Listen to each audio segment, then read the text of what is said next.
Hello and welcome to the Full 10 Yards Betting Podcast. I am joined this week by Callum at Callum JD Squires on Twitter and Liam at _Liam Horsley on Twitter. As far as I'm aware, none of us are spending the $8 a month for a fancy blue tick. But we'll keep on bringing the fantastic content to you. Callum will do his Ford Watch Eva every week. Liam will do his multiple podcasts that he puts out every week with various people around the world. And I'll keep on doing my previews and we'll show that a blue tick is nothing to be desired. It's ridiculous. Anyway, we went 2-2 on our best bets last week. I'm only mentioning that because I had a winner, so I will we'll get that out there. It's a fairly rare occurrence for me this year, so I will mention when I get one. We also had well, I know that Liam's lost because he had the Packers, and we did comment on that during the show last week. Callum, did yours win? No, I think I had the Dolphins and we missed by a point and a half, which was a Somehow. travesty in and of itself because Justin Fields running all over us. We had complete control of that game and should have won it by about 10 to 15. And then Jalen Waddle broke my heart by dropping the game-sealing pass that would have, A, probably allowed us to cover, and B, given Hill and Waddle both over 100 receiving yards, which I had at 20-1, which broke my heart. So... Sorry, wait, had it 10-1, had 20 quid on it. You know how it is. Yeah, killed me. Oh, well. Seems like a decent bet every week, that one. I just want to keep it. Yeah, I'll be taking it again this week. Yeah. And Jack had the Falcons. He got 3.5 when we recorded, which was pretty lucky. So, yeah, he had the win in that one as the Chargers scored a final field goal at the end. I had the Patriots -5, and they stomped all over the Colts. So, yes, all good. Liam, you good this week? Sorry, we just had a little bit from Callum. We'll have a bit from you. Well, unfortunately, I decided to go against the gambling gods, and I backed Aaron Rodgers and Matt LaFleur, which are two things you should never do in life. So I've got to apologise to the podcast and to the gambling gods for betting one of the worst teams I think I've ever seen. So yeah, big error on my part. And then the Chiefs played terrible too, but they won. So yeah, I'm okay. I'm hoping for a better week this week. And I think I also did the same bet for 80 yards each. And I think Waddle might have finished on 76, did he? I can't remember. Or he had 4 yards. I thought he had 85. Maybe I'm wrong. I don't know. Maybe I need 90. I can't remember. But I was 4 yards short of Jalen Waddle on a bet as well. So he let me down too. So I'm with you on that one. He did finish on 85. So yeah, 85 and a touchdown, 143 and a touchdown, I think it was for Hill. As Hill is, as we said at the halftime, at the half season mark, Hill is pretty much running away with the receiving yards and could possibly beat Calvin Johnson's total, which would be quite something. I do have one quick one for a bet for the rest of the season was the Ravens 10-1 to get the AFC #1 seed. Obviously, the Bills have possibly without Josh Allen for a few weeks now. The Chiefs are looking good, in fairness. It might be best to wait until after this weekend with the Ravens on bye. The Chiefs, if they get the win, they'll be a game ahead. So you might get better odds on the Ravens getting the 1 seed. But the Ravens only face one team with a winning record for the rest of the season, and that's the Bengals, who they've already beaten this year. So as the third favourites, I thought that was fairly decent odds. I've had my bet on it already. As I say, you might want to wait until after this weekend where they could well be better odds if the Chiefs win. But yeah, that's just one that I wanted to get out there for the rest of the season. Yeah, 11-2 at the moment, which is come down quite a lot. I guess that'll be on the Josh Allen news. So yeah, I didn't mean to post that one. I thought it was still 10-1, but yeah, it might well go up this weekend if the Chiefs win. But yeah, we'll see. So on to this week, week 10 of the NFL season. Callum, what was your best bet? Yeah, so I am picking against the, I guess, media / Liam's darlings of the Minnesota Vikings, and I like the Buffalo Bills. I know there is some uncertainty about whether Josh Allen is going to play, how his elbow is, but, excuse me, largely based on how tough I think he is, I think he will play through it. But also, I do think that the Bills can kind of see the Dolphins and the Jets just a little bit in the rearview mirror now. Maybe they're getting ahead of themselves, but at 6-2 with the Dolphins at 6-3, and the Jets also 6-2, correct? You know, there's definitely maybe the Jets 6-3. Sorry, either way. The Dolphins and the Jets are definitely close enough to make the Bills think twice about running away with the division. And therefore, I feel like games like this are ones they want to make sure they win, because obviously they've still got to play the in-division opponents coming up and have an 0-2 record. Now, Liam made a point to me off air that maybe that might mean that they rest Josh Allen for those division games, which I do think is a fair point. But knowing Josh and the way he plays, I just can't really see him sitting out unless he's told that he won't play. And if he doesn't play, this line has come down a good 3 points, because I think maybe Vegas thinks he might be limited. But if he doesn't play, you've got Case Keenum and Stephon Diggs' revenge game against the Vikings. Those two put together the Minneapolis Miracle, pretty much the only time the Vikings have ever been relevant since Randy Moss. So credit to them for that. And I'm excited to see Case Keenum go up against the Vikings and beat them. I think this Buffalo team is so talented that Case Keenum can step in, do what he needs to get them a win against the Vikings. Yeah, I think so. If Josh Allen doesn't play, I wouldn't touch it, because I think the Vikings are going to win the game. But if you can bet this, and the news comes out and it's still -3.5, and they tweet on Sunday morning, it says Josh Allen's going to play, then before they suspend it, I think you should bet it. Just because even if his elbow is limited, he's going to run around a lot, isn't he, and make plays with his legs. So I think, if he plays, -3.5 is a great bet. If he doesn't play, I'd be worried, because I just don't think Case Keenum's very good. And I don't think the offensive line's very good either, so he can't run around like Josh. But I got it at +7.5 for the Vikes. So I'm kind of hoping that Josh doesn't play, so I can do that. And then hopefully they lose and the Chiefs can be the 1 seed. That's kind of my thoughts on it. Or the Ravens are 1 seed.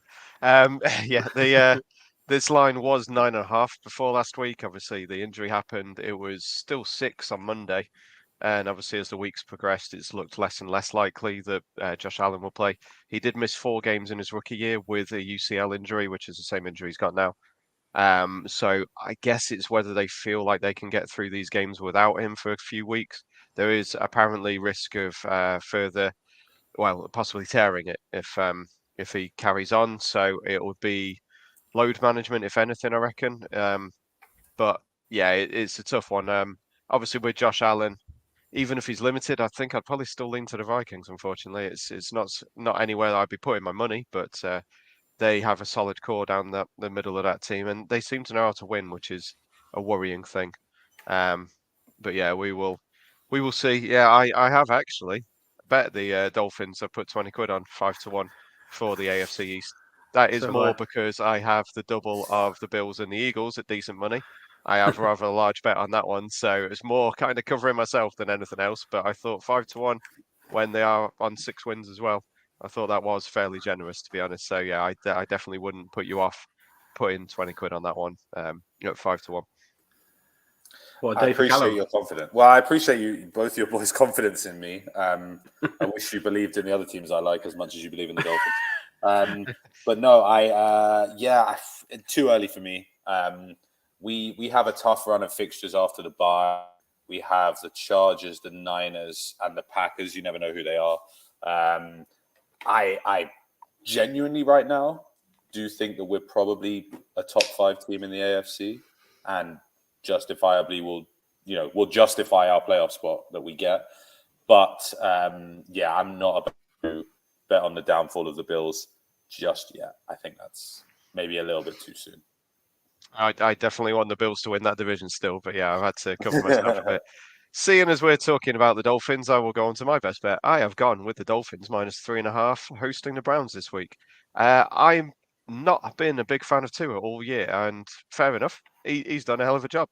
He's finding Waddle and Hill in space, as they are the quickest receivers in the league. They do get open quick, and Tua finds them. And it's working very well for them. I can't argue with anything the Dolphins have done. I can't argue with Tua's QBR. He's done very well on it. His PFF rank is really high. So I'm buying in a little, which is a little bit weird. I don't want to say I'm all the way in with the Dolphins, but I'm definitely getting there. And I don't think the Browns are very good. The Browns always beat the Bengals. Bengals always lose on prime time. So I'm calling that a slightly fraudulent win for them last week. Before that game, they weren't looking like they were very good at all. They're going into the heat of Miami from the cold of Cleveland. Miami will probably direct those mirrors to the away bench, as they seem to have done in all the other games. It will be an extra 20, 30 degrees over that side of the field for the Browns. So it's going to be an uncomfortable game for them. And yeah, I just think that the Dolphins at home this week, they are -3.5. It's annoyingly over the 3, but I'll take it still. I think they should win fairly comfortably. I think they've got far too much on offense that the Browns won't be able to keep up, even though Nick Chubb is probably the best running back in the league and will probably retake over the top rusher in the league this week. I just don't think that, frankly, I think the Dolphins are pretty good. I think the Browns are pretty terrible. So that's the one I'm going for this week. I did have a couple others, but I have decided, weirdly enough, for me, given my opinions on Tua for a lot of the season, I'm going Dolphins -3.5. It's great to hear your openness and honesty, Adam, and admitting your flaws when you find them. It's been hard for all of us in Two and On to hear the lies spread about our prince that was promised, Mr. Tagovailoa, and he's really started to deliver this year, and it's great. It's nice to not panic every time he drops back to pass, which has been the case previously.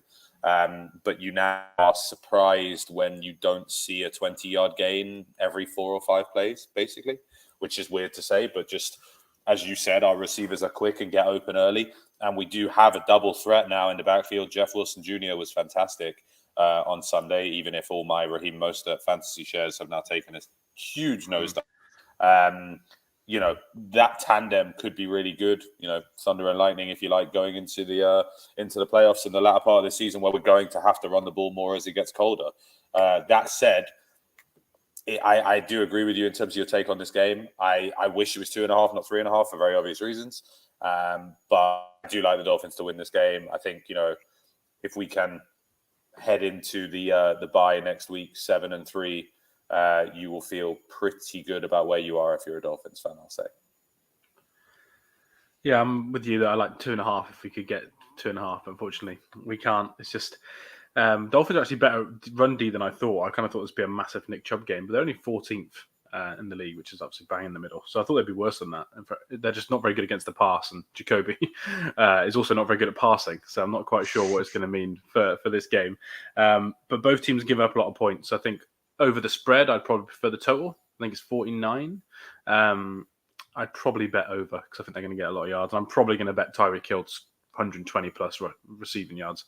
I don't know what they'll set as a line at because it was only 106 last week, and I think they're going to get to the point where they're going to set it at like 120 eventually. But I'll probably try and find a line somewhere for like 120 or 130 because I just think that Browns defense aren't going to be able to cover him at all. You can actually get -3 at 4-5 on Unibet, so I'd probably go to that, to be honest. But obviously, we go with the standard lines that are available on Bet365/Skybet, whichever's the best for us. Jeff Wilson, we did mention about him getting straight into the action last week and scoring a touchdown. And I did mention on here Raheem Mostert under 63.5 rushing yards, and he ended up with in the 20s. So I think we called that one fairly well. And in another group chat that I have on WhatsApp, I mentioned about Jeff Wilson being anytime scorer in play at 11-2, and he scored about 35 seconds later. So that was a feather in the cap for me on that one. I was quite happy with that one. Right, it's enough about the Dolphins. On to Liam's best bet for the week. Right, let's talk about a good quarterback. I've gone for Chiefs -8.5, and this is actually with Callum's help. I asked for his help on this one because I was deciding between two. I didn't want to go for the homer pick, but he agreed that it was the better bet. So I'm going to go Chiefs -8.5. Andy Reid did not call a very good game last week, but they were against one of the best defenses in the league. Jags are very good at pass rush, but their secondary is not very good. So I do think the Chiefs will probably have a bit of better luck through the air. Mahomes is playing really well at the moment. I think he's now jumped up to favourite for the MVP.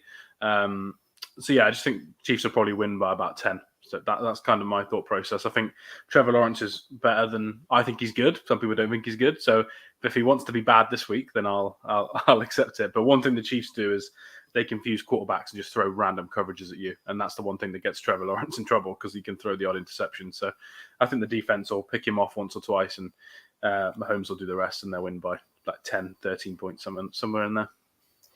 Yeah, Liam's completely bitten on my lies in saying that this is a good bet. No, I'm just kidding. I like the Chiefs here. The Jags are in the right direction. ETN looks really good. I think the Trevor Lawrence hate has been a little bit unfair. Zay Jones and Christian Kirk and Marvin Jones, you don't have a number one wide receiver between them. I'm sorry. I know they paid Christian Kirk a lot of money. He's not a number one wide receiver, which is why everyone in the league was outraged at the contract he got. But you have to play the Jacksonville tax because no one wants to go there because they usually suck. But what Doug Peterson's done this year, I think you've seen glimmers, and I think you're seeing that they are becoming a better team. I'm glad that I called them correctly beating the Raiders last week because the Raiders are frauds. But this week is too far for them. The Chiefs are just a better team. I'm reliably informed that Kadarius Toney is going to play a lot more this week. Thanks, Liam. So, look to see him get involved. And Chiefs for me. Winning by 14 wouldn't surprise me here, so I'm quite happy to take it at -8.5. Yeah, I'm off this after their performance last week. Obviously, they put up ridiculous numbers on the ground. Through the air. Sorry, definitely not on the ground. On the ground. Mahomes throwing 68 times or whatever he threw. I think it was the second most attempts in recent NFL history, something like that. But yeah, I do like Kadarius Toney. I've liked him from the Giants. He's only 11-5. Sony up at bet 365 at the moment, but keep an eye on when he's coming up or when the prices are coming up everywhere else. I of course I'm going to lean to the Chiefs -8.5. I think they should beat most teams by 10 points, frankly, with the talent and the coaching that they've got.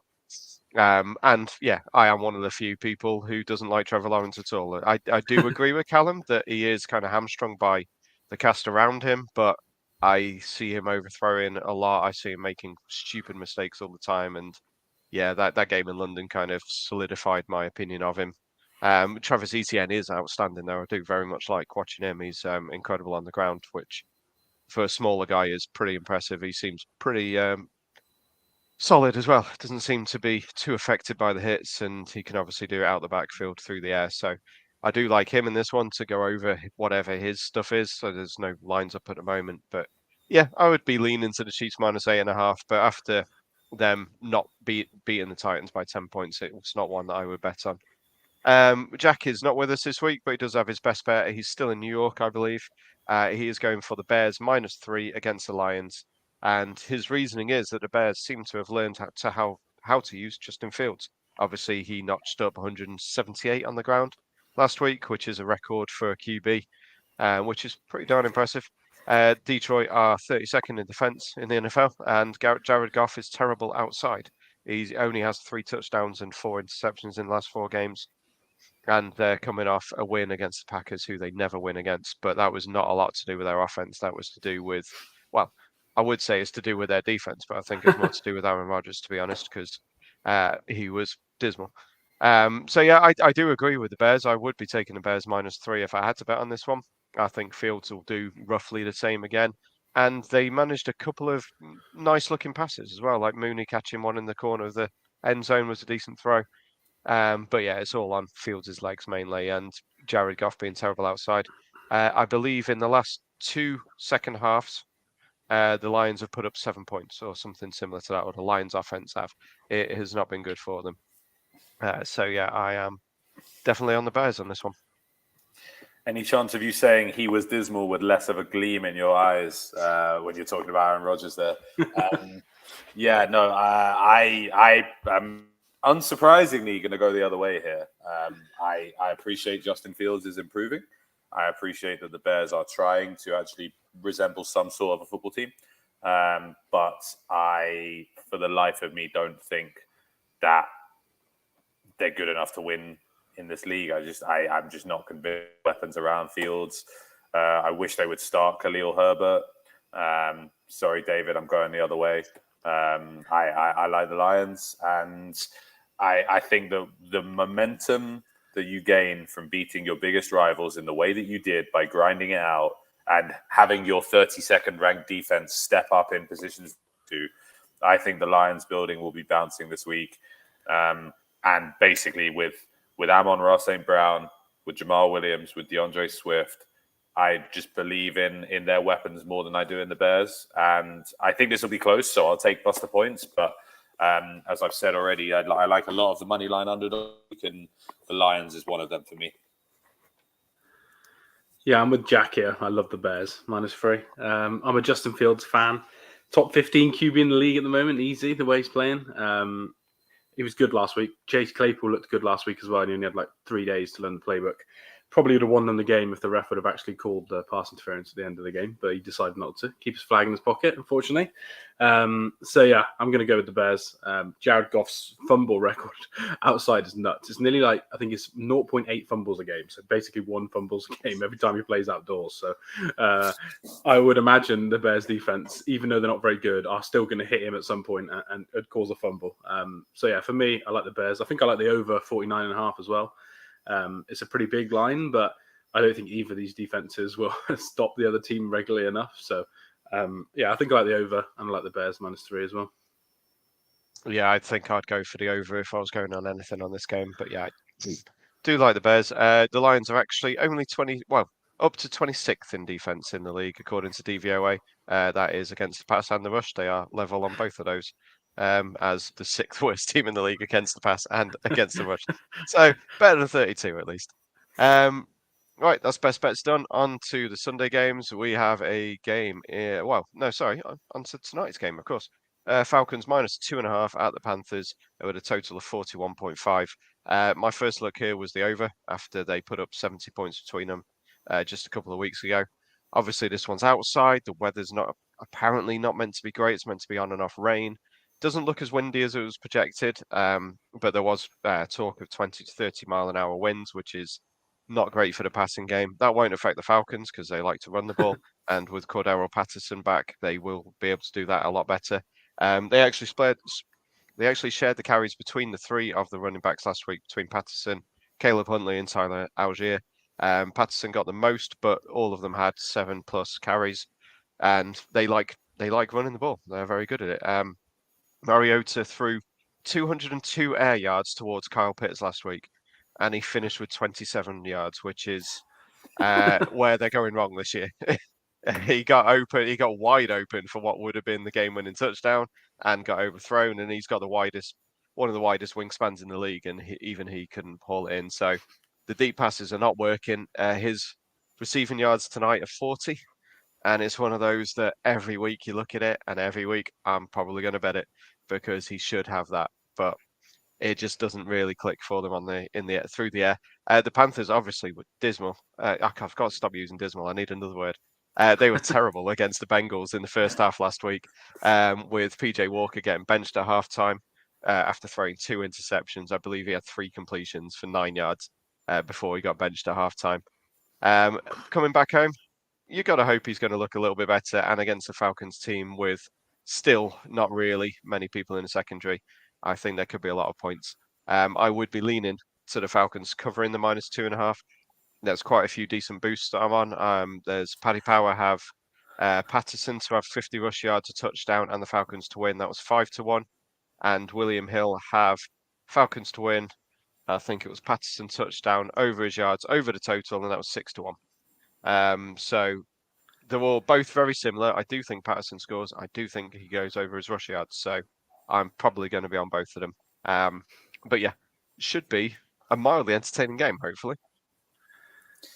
Yeah, it's a weird one. Me and my wife had plans with a couple who live in our apartment complex here to watch Thursday night football last week, and last minute it got cancelled, which I was kind of relieved about because Eagles Texans was not one I was looking forward to actually watching. And we rescheduled to this week, and I'd said maybe it'll be a better game for the schedule, and said no, it's not going to be a better game, but it might be entertaining at least. So if it's going to be low on quality, at least give me chaos and drama and nonsense, basically. And if I'm, admittedly, I'm not staying up till 1 a.m. like you guys may be choosing to do.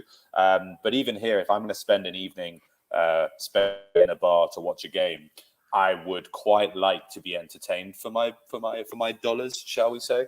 I definitely like the over in this one. Weather, whatever, fair enough. But that was 70 points without Cordero Patterson. That was 70 points without the looming threat of Baker Mayfield being inserted from the bench. So I definitely like over 41.5 here. I would probably actually lean to the Panthers, in all honesty, if I was going to pick a side.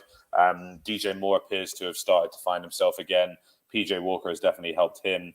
And Deontay Foreman, game script really limited him last week because obviously they were murdered by the Bengals within the space of 10 minutes, basically. Well done, Adam. Congrats. Enjoy your bye week victory.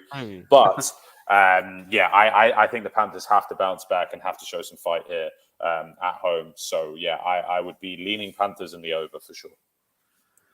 Yeah, I think I'm with you both on the over. I think I know weather's an issue, but the total's already taken the weather into account. It wouldn't be this. If it wasn't any weather, I think this game was like 46.5 the other day. So they've already kind of lowered it because of that reason. So I think the over is a good bet. They're going to run the ball a lot. Both teams will probably run the ball a lot. Foreman gets a lot of carries as well for the Panthers. So I like the over. I think I'd probably bet the Falcons if I had to pick a side, but I probably wouldn't actually bet either team sidewise. I do like the unders on PJ Walker, just in case, like Callum said, there is a chance he could get benched mid-game. So if you've got a line and he's not playing well and then he gets benched at half-time, you're going to get all those unders. So I think it was like 179.5 maybe for his pass yards that you can get. 171.5 for his pass yards. He's nearly 2-1 for under 0.5 passing TDs. He's nearly evens for under 1.5 passing TDs. So I think I'll probably bet those. And then I quite like Patterson as well as receiving yards because he's 7.5. And I think if they dump something out the backfield, we saw last week he can truck people. So I think he'll get more than 7.5 receiving yards. Yep, I'm glad you mentioned that one. That was one I put in my preview for this week. I went on Patterson over 7.5. It was 6.5 annoyingly yesterday. The extra yard is a bit irritating. But Terrace Marshall is still 35.5. I like him for the Panthers as well. Even with the potential issues for PJ Walker, he's gone over that in every game that Walker's been the quarterback. So, yeah, there's crazy chaotic, I think, is what we're looking for tonight, and at least should be a little entertaining. All right, so we're off to Deutschland for the next one. Die NFL kommt in Woche zehn nach Deutschland. Wow. Let's go. That was that's Google Translate, so it could be completely wrong, but I'm sure we that was my lesser mentioned German studies degree tells me that was perfect. Well done. Nice. We have the Seahawks as +2.5 against the Bucks. Officially, it's at the Buccaneers, but obviously it's in Allianz Arena in Munich with a total of 44.5. I have no idea where to go on this one. I was leaning to the Bucks, even giving up the 2.5. I feel that they're going to click eventually, and I thought the travel would be preferable for them. But listening to all the American podcasts this week, apparently the Seahawks are going to fly over the North Pole, and it's actually only an extra half hour on the flight from Seattle compared to Tampa. According to all the podcasts I listen to, so travel time isn't going to be an issue. They're already there. They've been posting videos from Germany today, the Seahawks. So I don't think the travel will be an issue. The experience, I feel that obviously Brady is a lot more experienced and he's been to England a couple of times. So I feel he's going to know what to do better. And the Buccaneers are a more experienced team on the whole. So I think in theory they should be better with the travel. But yeah, it doesn't mean anything on the field. The Seahawks are frankly the better team at the moment. They can run the ball well. They've got I was going to say the better QB, but Brady has actually been pretty good this year. But yeah, I think I was leaning to the Bucks. This is a firm stay away from me now. I will definitely be watching it. Obviously, have to. And the German fans are crazy. They've deserved a game for quite a while now, and I'm glad that they've got it. So, will be a heck of an experience to watch at least. Yeah, I think after the big win against the Rams, which was uninspiring but necessary for the Buccaneers, I find it hard to see them not maintaining the momentum. I have finally admitted to say that the Seahawks may not be frauds and may just actually be able to play football quite well. It doesn't make sense. None of it makes sense, but I'm happy for Geno and I'm happy for Pete Carroll. I've always liked Pete Carroll.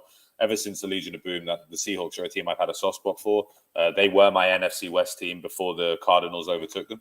But it's one of those things where I just think the Buccaneers, that Brady's experience, he knows how important it is to get back to 500. And I just think the Buccaneers are going to have too much for them in this atmosphere. I feel like most people in Germany will be cheering for Brady, if that makes sense.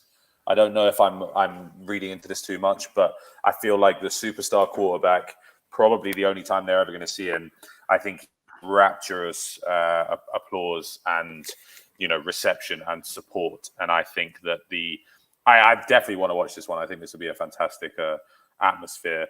But yeah, I think it will be Bucks at the end of the day. Full house, I think, on the Bucks, which probably means the Seahawks are going to win by 10. we're all picking the Bucks. But yeah, I'm with you on the Bucks. Similar to last week, it could be a close game, and I still fancy Brady to come through at the end and do a drive to win the game with a touchdown or get stuck up into field goal range. So I think the 2.5 is a really good line. Probably bet the over as well, to be honest, with how Gino's playing. If he starts the game well, then Brady's going to have to keep up and throw the ball. Last week, we saw what happens if they let him just throw the ball and call his own plays. A lot of talk this week that they're going to start running the ball again, which does annoy me and worries me a little bit for this bet. But I think overall, Brady will do enough to get it done. In terms of the crowd, it's weird because Seattle apparently have got loads of German fans, but the Bucks picked Germany. Yeah, but the Bucks picked Germany out of all the countries to be their international country. So they obviously feel like they've got loads of fans there as well. So I'm not quite sure how it's going to fit. This game was supposed to be Chiefs versus Bucks as well originally, and then Tom Brady came back and they said, "Oh no, the CBS needs to have that game on the Sunday night." So, but yeah, at least it looks a little bit better now with Gino playing it as probably like top 5 quarterback in the league or some craziness. But yeah, I'll go Brady and 2.5 for the Bucks.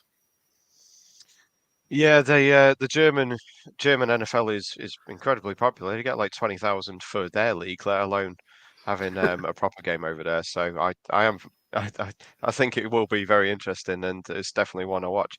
One that I won't watch is another 2.5 spread. Is Broncos plus 2.5 at the Titans with a total of 36.5. I went to take under 40 on this one earlier in the week, and it turns out it was already 38.5, and it's come down another 2 points since then. So maybe that's a lean towards Tannehill not playing. But either Tannehill or Malik Willis, I don't think they're going to do a whole lot against a very stout Broncos defense. I don't think the Broncos can do a whole lot either because I just don't really rate them this year.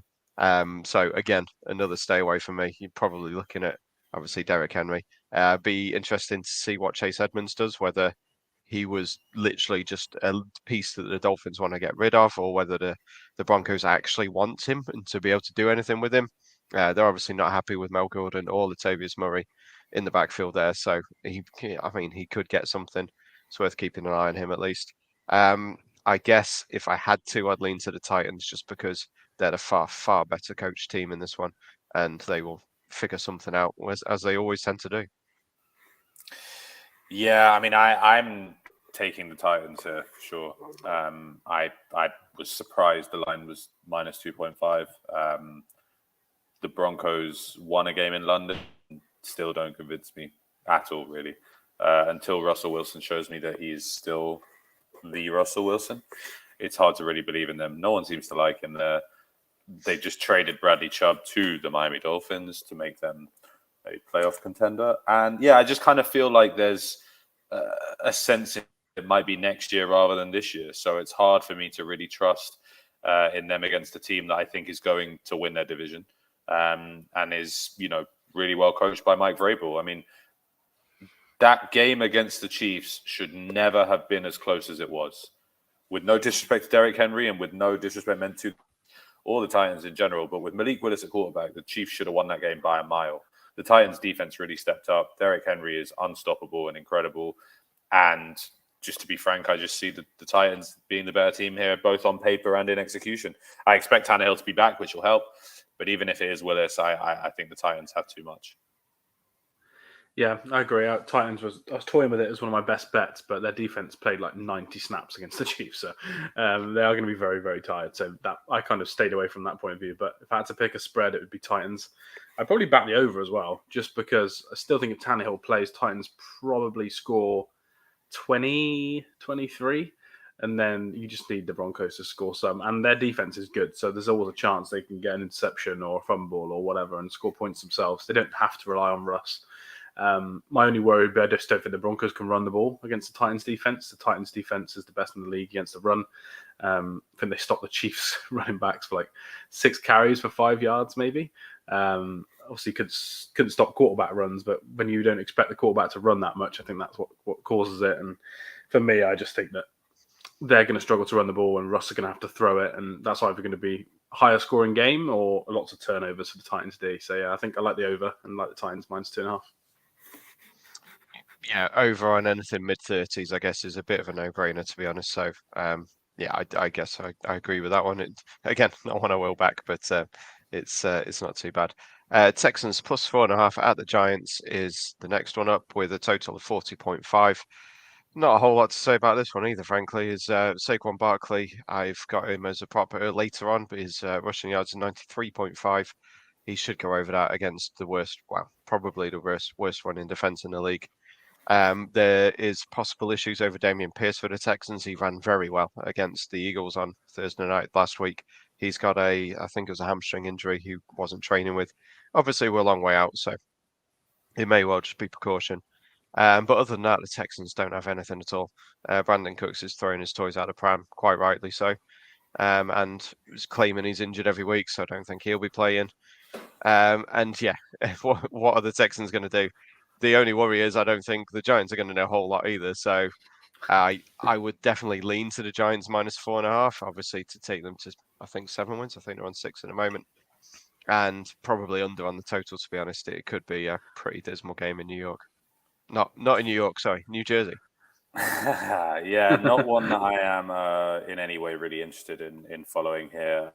Dameon Pierce is about the only thing good about the Texans. And I'd like to see Brandon Cooks play. I feel like he is a competitor enough that he will probably still find ways to play, even if he is annoyed at being effectively held hostage in Houston. Say that 15 times fast. But the Giants, they appear to be the better team here, even though I am still convinced that the Giants are not a 6-2 team.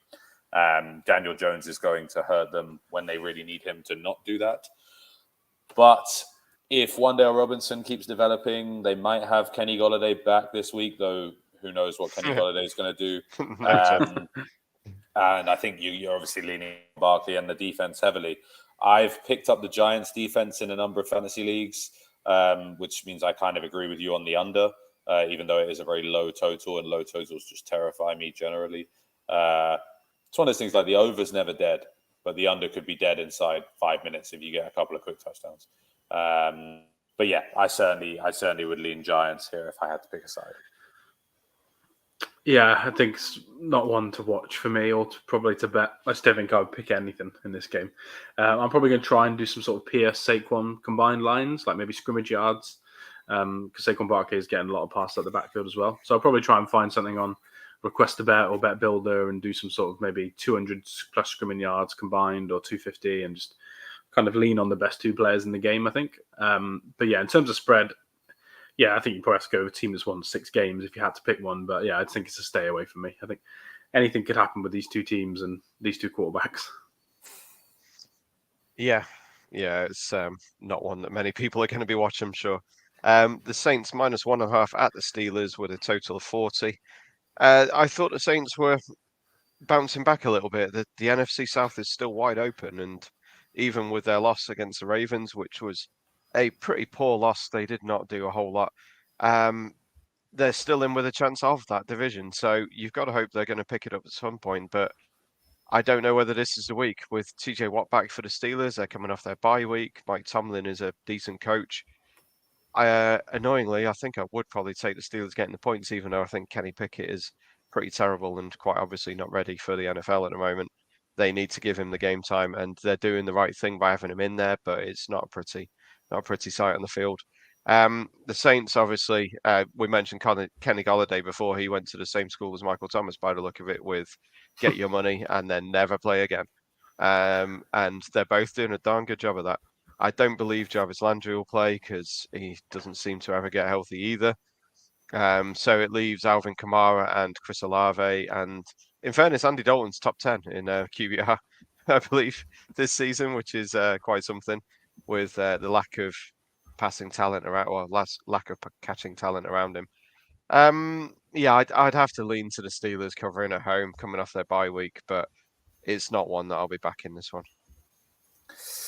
Yeah, it's not one that I'm particularly excited for or particularly interested in. I will lean to the Saints because I do trust the players like Kamara and Olave more than I do the current version of Najee Harris, though I think he has been unfairly maligned this year as being part of a really bad team. I don't necessarily think it is his fault the team is bad.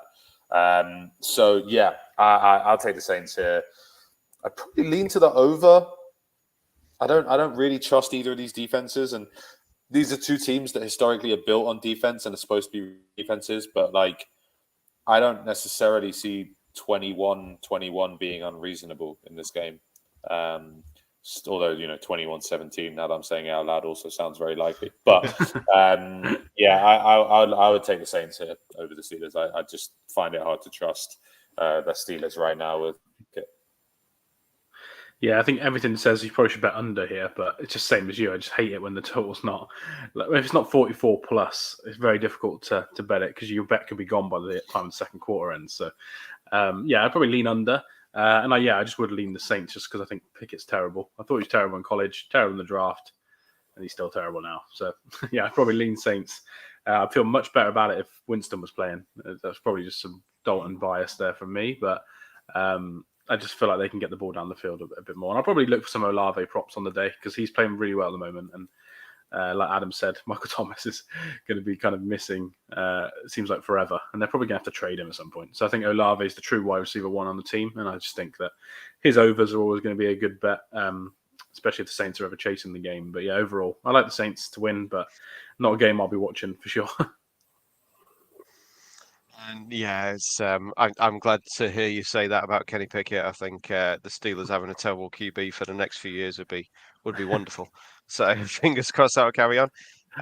One game that I will be a little bit more interested in is the Raiders Colts at the Raiders. Colts are +6 with a total of 42.5. This was very close to being my best bet, but the Raiders have stung me so many times that I could not go against. I couldn't back them. They should win this one fairly comfortably. The Colts are terrible.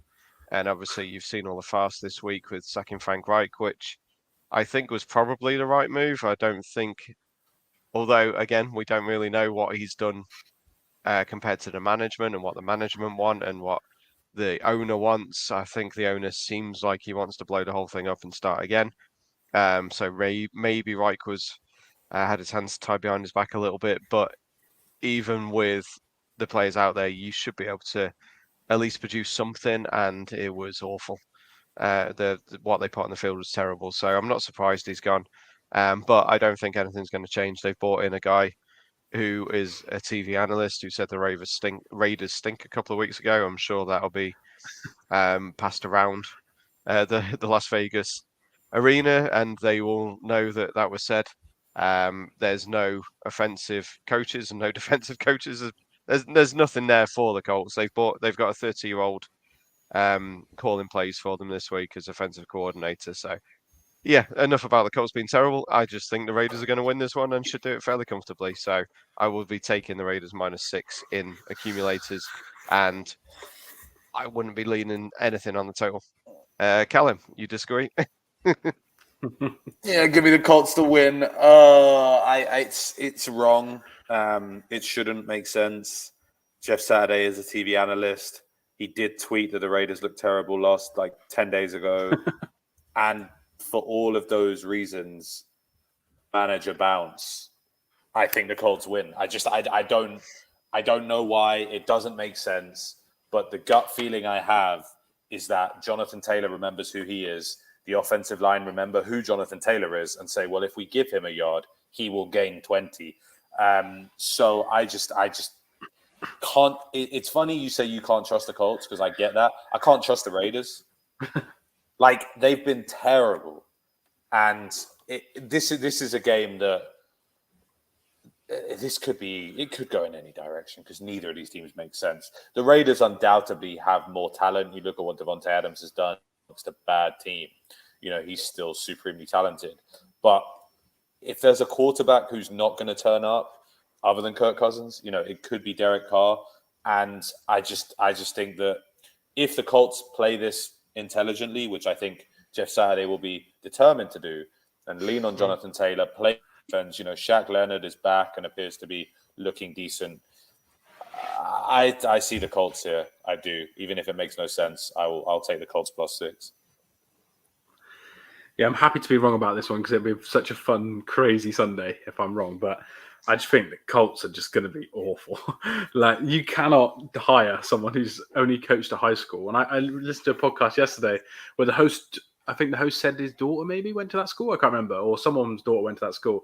And they were like under 500. And they had like the highest budget in the league. It's like a Division 8 school. And they won like 4 games all season. And this was Jeff Saturday coaching like 10 years ago. So for me, I just think it's a nightmare. They did an interview today where they asked him about analytics. And he started saying that he has to feel the passion to run the ball. And I'm there like, oh my God, this guy, I don't know what he's going to do. So for me, it's just I'd bet the Raiders. I was close to doing best bet. I'd probably bet the over just for fun because I think there's going to be chaos in this game. But yeah, I think Jeff Saturday is just going to be an awful coach. But he's probably going to run the ball a lot. So if you like Jonathan Taylor's overs, it's probably a good game to do it because I think they're going to run the ball. The Raiders can't stop the run at all. They just released another one of their first round picks yesterday in Jonathan Abram. So yeah, they can't stop the run. So yeah, I do like some Jonathan Taylor props. And obviously Jeff Saturday was a center. So if there's one position he's going to improve in a week, it's going to be the offensive line and just get them to block the right people. So yeah, I like Taylor's rushing, but I have to take the Raiders. If the Raiders can't win this game, we need to move them to London and just sacrifice the Las Vegas football team, I think. A lovely stadium there, just going empty. $3 billion down the drain. You're terrible. You're off to London. That's if Jonathan Taylor plays, obviously. I assume he's back in training, but he has been recently. He's practiced again today for the second. Yeah, he's practiced today for the second time in 2 days. So I'm feeling positive, but you never know. Yeah, should at least be able to go. And in fairness, that does make a big difference to them. So yeah, I would. Okay, I'll change it to a lean to the Raiders. As I say, this was close to being my best bet.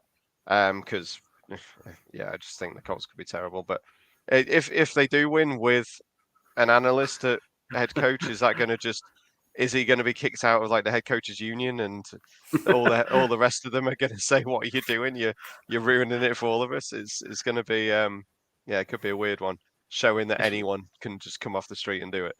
Well, it's weird because if Frank Reich was still in this game, he would have been the best coach on the sideline. That's how bad Josh McDaniels is. So, I mean, that's not tough to argue.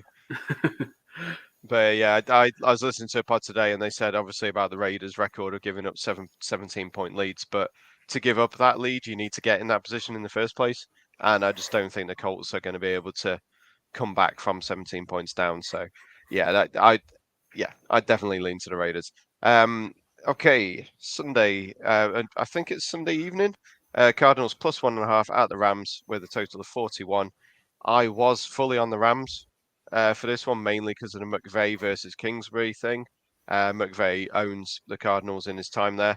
But Matthew Stafford is apparently in concussion protocol. I don't know why it's only come up halfway through the week. So it could be my long-lost cousin John Wolford, a quarterback for the Rams this week, which means really I should lean even more to the Rams. I mean, he's at least mobile. He can at least move the ball. And let's be fair, the Rams have been terrible this year.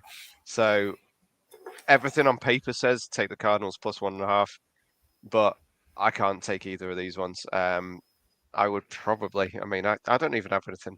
I've got nothing on this game, Callum. Well, what we've now entered is Hard Knocks season as of last night. Yes. And if you think for 1 second that the NFL, HBO, and the media moguls that run the leagues are going to find a way for the Cardinals to be eliminated from playoff contention before week 18, you are crazy. Am I going a bit conspiracy theorist? Maybe. But the Arizona Cardinals are good enough and talented enough and will have the backing of the league and the officials and the TV networks. And we'll find a way to stay in playoff contention, I am convinced. Play in a fantasy league where the aim of the league is to score as few points as possible each week. It's called a loser league, and the idea is to score as close to 0 without hitting 0. I've just picked John Wolford up, so with no disrespect meant, I believe John Wolford will play, and I believe that he will not score many points. Sneaky feeling here that the under might be the play. Which I hate because I hate unders and it's a low under. But I could see the Cardinals winning and it being 21-7 or 21-10, that kind of game, because the Cardinals have to have it. The whole hungry faster thing. Admittedly, the Rams, they would feel like they have to have it, but it's hard for me to see the Rams winning with John Wolford at quarterback, even against the Arizona Cardinals, who continue to drag my reputation through the mud by embarrassing me week in and week out. I am almost out of excuses. I had to put them in honorable mention watch this week, which I didn't want to do. If they lose this game, they will be in the top 5, and I will be upset. That said, we still believe, as we're heading into World Cup season and I'm listening to 3 Lions, we still believe the NFC West is coming home to Arizona. It's going to take a minor miracle, but it's not dead just yet. And I really do believe that the Cardinals win this game. That sounds awful lot like the speech last week against Gino. That does, I have to say. Yeah, but I'd forgotten how good Gino was, Liam. Obviously. Yeah, I just don't. So I think Kyle had a hamstring injury, didn't he? He didn't practice yesterday. But I'll be surprised if he doesn't play, just because I think he just won't run around much. He'll just try and be a bit of a pocket QB, which also does make the offense worse. I think he'll make the offense worse, but might not turn the ball over as much. Yeah, I don't know what to do with this game. If Stafford's not playing, then you have to bet the Cardinals. So probably the only week where I actually do bet the Cardinals. So me and Callum can be friends this Sunday. But yeah, if Stafford somehow clears and he plays, then it's a smash play for the Rams. So yeah, I'll say Cards for now, because I just don't think there's any. Well, basically, if Stafford went into concussion protocol when it was announced on Wednesday, he can't play because it's not enough days to clear. But if he actually was in concussion protocol Sunday and they just kept it secret, there's a chance that he could still clear. So we'll see what happens. But yeah, I'll leave the total well alone and just say Cardinals plus 1.5. And if Stafford's there, I'll take Rams minus 6.5 just for fun. Yeah, the concussion protocol now seems easier to get into and easier to get out of, if that makes sense. Like it seems like people are getting in for things that aren't a concussion because they're being super cautious, and then they're figuring out halfway through the week that it isn't. So yeah, it just seems it's difficult to judge what's gone on here because we're not going to know. So yeah, it's one to hold off on until you hear team news. Really, this is another game. Cowboys -5 at Packers with a total of 43. Another game that I was very close to locking up through my dislike of Aaron Rodgers and the Packers. I know that one of you is probably going to say, "Oh, it's just like him, just like Aaron Rodgers to come back in a game that he's not expected to do well in and do well." But they lost Romeo Doubs this week as well. They've lost Rashawn Gary on defense. He's out for the season. They've lost more players. Rodgers doesn't look interested. And it's the Cowboys coming off a bye week, looking to keep the pressure up on the Eagles at the top of their division. Probably going to be a wildcard team, but they're going to be probably 10 to 12 wins this year. They look fairly decent. I don't mind Dak Prescott getting a little bit more rest after his finger injury. The passing game's fine. Tony Pollard obviously looked great. There's a possibility Zeke misses out again. I was hearing earlier that the injury that he's got could be a little bit more substantial than they were reporting, which probably makes the Cowboys better, frankly. And the Packers' run defense is the worst in the league. Second worst in the league. Obviously, the Texans are awful. So yeah, I will be firmly taking Cowboys -5 on this one. Yeah, I'll let Liam do the defending of Aaron Rodgers this week. That's fine. There's something about McCarthy homecoming that I think could just go terribly wrong for the Cowboys. And it's not necessarily to do with Rodgers or anything else, but it's just, he teared up talking about Lambeau in a press conference the other week. And despite him being big Mike McCarthy, you wonder if the stage and the situation and the surrounding circumstances might be too big his emotions to handle, I guess. I don't know if that's silly, but that's kind of how I feel. It's hard to know. I kind of strongly feel that the Packers, again, they have to start winning games, but I do seriously think the Cowboys are a really good team. So it's a tough one to know. I would probably take the Packers plus the points in saying I think it'll be a close game, but I won't be surprised whatsoever if it ends up in a Cowboys win. Do I have to defend Aaron Rodgers? He lost me my best bet last week. so I shouldn't, but I probably would back Packers +5. And I just probably said that at least 6 of the 10 weeks we've done this podcast. So probably don't follow my bet when it comes to this recommendation. But yeah, I've teased Packers out again to plus, what is it, 12? I think I got. So I'll take that. But yeah, I think I'd go Packers +5. I just think that the Cowboys aren't that great on offense with Mike McCarthy still as head coach. They'll still make stupid calls. They still run the ball too much on early downs and don't let Dak throw it enough. So yeah, I'll go Rodgers and Packers, but it's not a confident lean. Obviously, Aaron Jones was in a walking boot after last week. He seems all right. It's not a serious injury, but you'd imagine he's going to be hobbled a little this week, and that is the one outlet that they've really got. It's now down to -4.5 actually, so it's definitely beneficial to me looking for that side of it. Surprised, yes. Surprised that money's coming in on the Packers, but apparently it is. The Monday night game this week is Chargers +7 at 49ers with a total of 45.5. Yeah, Chargers injuries still is the issue here. Mike Williams is more than likely going to miss out. I've not seen anything confirmed that he's out, but I'd be amazed if he comes back. Keenan Allen is Keenan Allen. He's still struggling to come back from a hamstring injury, so the Chargers still going to have an ADOT of about 10 yards or so. They're still going to be dumping off to Austin Eckler, who's their only real weapon on offense. And the 49ers, I am fully, worryingly, I am fully in the 49ers and Christian McCaffrey being the key, the Jenga piece, as Damashek would say, to their offense. I think the 49ers could go on a real run here, and it's worrying to me that I feel that they could be as good as I think they could be, if that makes sense.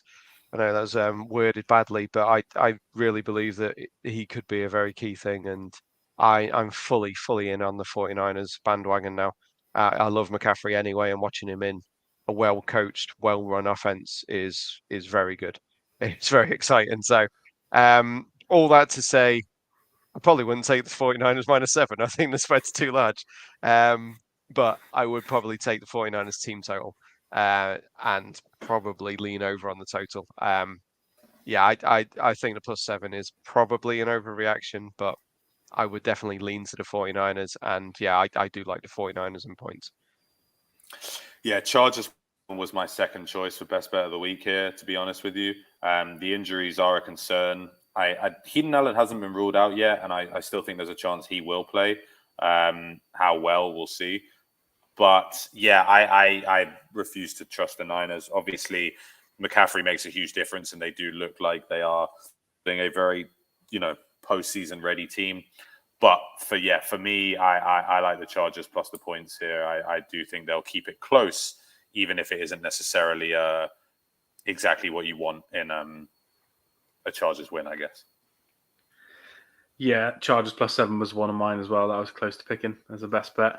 And then I spoke to Lee Wakefield, who's part of the Full 10 Yards group. He is a Chargers fan, and he told me not to do it. So he kind of knows that everyone seems to know their team better than others, and he just thinks they're going to get run on, which does make a lot of sense. They got the worst run defense in the league, or second worst, like they said, with the Texans. And the 49ers are just going to be able to run it a lot. But I'd still probably lean it. I think it was 7.5 on Monday. If it gets back to 7.5, probably take it, because obviously the Chargers have got the way better quarterback. So if you get them +7.5 with a better quarterback, that's always good. But I'd probably even lean the over, because I do think that Herbert will do enough crazy throws to score enough points, and I do think the 49ers are going to be able to run all over the Chargers. So I like the over, I like the Chargers, and it's quite a good game for prime time, which has not happened very much in the last few weeks. So. And it's Sunday, sorry, not Monday. We said Monday at the start. Oh, was it? So yeah, I did say Monday night was. I thought it was a Monday night game. Sorry. It's all good. Monday night game. Monday night game is a lot less interesting, and it got a bit more weird as well with the breaking news a minute ago. Oh, in that case, yeah, we've got one more game to talk about.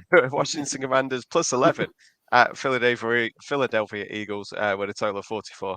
Apologies on that one. Obviously, over here, everything's shifted on the betting screen, and all I saw was Monday. I didn't see the 120. I don't have a thing for that. Yeah, I would probably still take the Eagles minus 11. I think the Eagles are, well, best team in the NFC, possibly. And I think they're a far better team than the Commanders are. They obviously destroyed them earlier in the season, but that was with Carson Wentz on the center. I do think the Commanders are better with Heineke. They definitely seem to be more settled and keep things better, and he's got a deep ball on him, which can work. But the Eagles, they're just so well run at the moment. They might not be covering the spreads every week. They might not be winning by double digits every week, but they don't need to. They're getting up in games and they're controlling the game because they have a very dominant run game.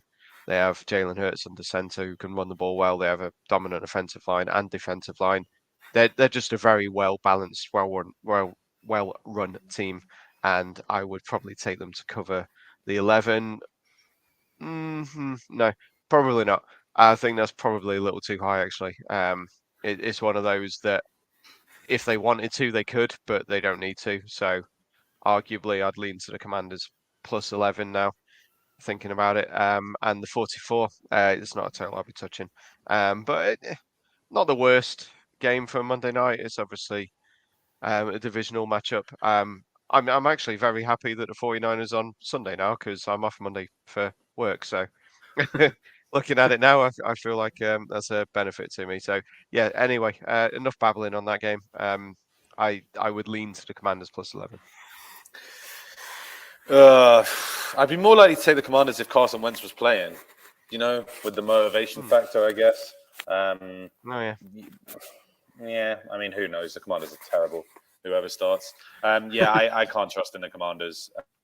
I'm still not yet fully convinced that the Eagles are this Super Bowl juggernaut everyone else seems to think they are. But they do appear to be the best team in the NFC, which probably tells you how I feel about the NFC generally.